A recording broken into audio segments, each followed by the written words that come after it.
సరే ఒక dream come true లాగా అనిపిస్తుందా మీకు? ఎందుకంటే బాలకృష్ణ గారి కాంబినేషన్లో మీరు ఎప్పటి నుంచో ఒక సినిమా చేయాలని ట్రై చేస్తున్నారు.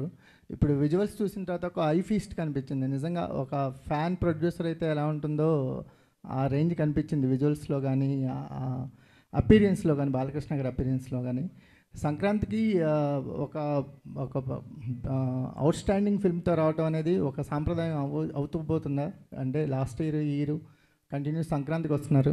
అంటే ముందు మీరు అన్నట్టు నేను బాబీ అదే ఇప్పుడు లాస్ట్ 20-30 years నుంచి బాలకృష్ణ గారిని ఎలా చూస్తున్నారు అలా కాకుండా కొత్త రకంగా చూపిద్దామనే ఇప్పుడు విజయ్ కార్తిక్ అన్నని జైలర్ అయిన తర్వాత తను తీసుకురావడం, ఇట్లాంటి విజువల్స్ ప్లాన్ చేయడం. బాబీ చెప్పినట్టు ఇది అసలు మీకు నథింగ్. సినిమాలో ఒక 5 బ్లాకులు నేను 5 బ్లాకులు చూశాను.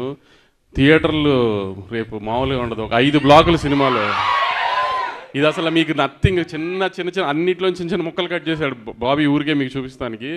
అసలు మీకు ఇంటర్వెల్ షాట్లో ఒక సగం స్క్రీన్ డివైడ్ అయ్యి ఒక చోట ఒక సైడ్ బాబీ డియోల్ గారు, సైడ్ బాలకృష్ణ గారు ఉంటారు. ఆ సీన్కి మీరు వెయిట్ చేయండి. బాబీ గారు